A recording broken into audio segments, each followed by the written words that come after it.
I mean, there's some challenges. After we had that challenge to tell pet stories, and specifically for Emily not to tell the concussion story, there were several challenges for what's the concussion story. So, Emily, go for it. You have the Were floor. you told not to do it because it's not like Desert Bus safe? Or no, it's totally Desert Bus safe. No, it's because her husband put in the challenge, and sorry, the specific wording was it's an extra $5 if Emily doesn't throw Eric under the bus and doesn't tell this story. So all right, well we'll lose $5, but we'll Actually, gain I'm pretty sure a bunch. he's already donated.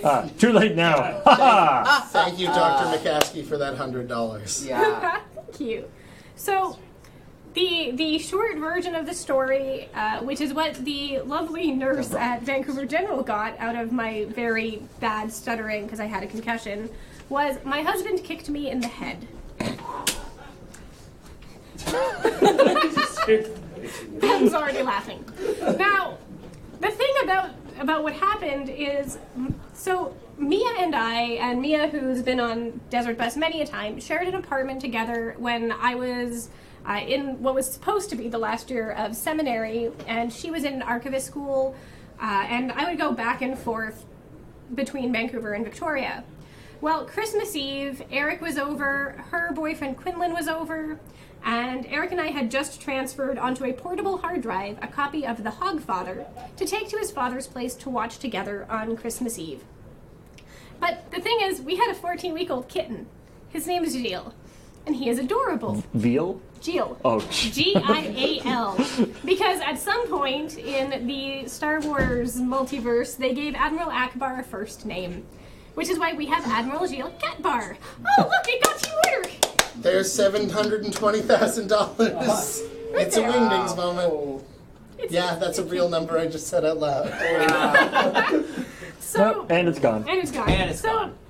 Outside my door, the door to my bedroom, was a bookshelf that had an arch. And Gilles had gotten himself under the arch and flipped himself over and was playing peekaboo.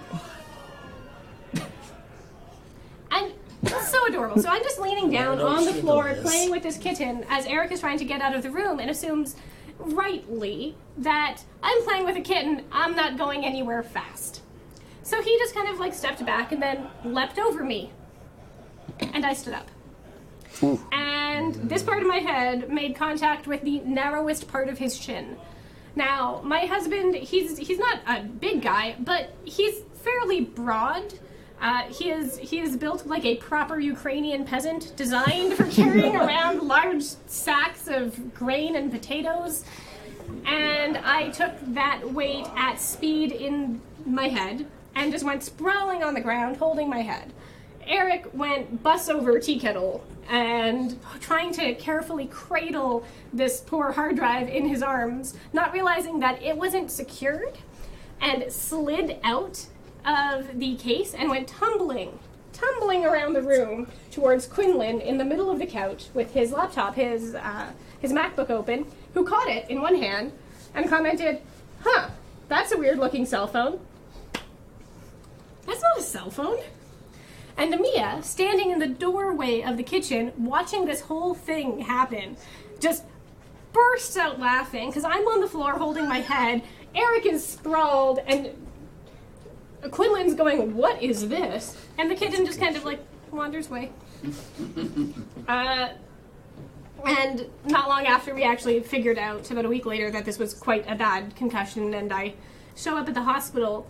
And a huge shout out to Vancouver General Hospital, who the very first thing they did when what I managed to stutter out was my husband kicked me in the head, was send somebody in to ask me if I was safe at home, to ensure that I had an opportunity, if this was a case of intimate partner violence, to get myself out of that kind of a situation. It wasn't. It was pure comedy. And fortunately, they did let me write out the whole story. So I wrote it out, got to the end, and it's and the kitten's okay. Now, Vancouver General is a teaching hospital, and they still have this on file because it is exactly what it presents as when somebody might be a victim of intimate partner violence, but with all the hallmarks that you aren't.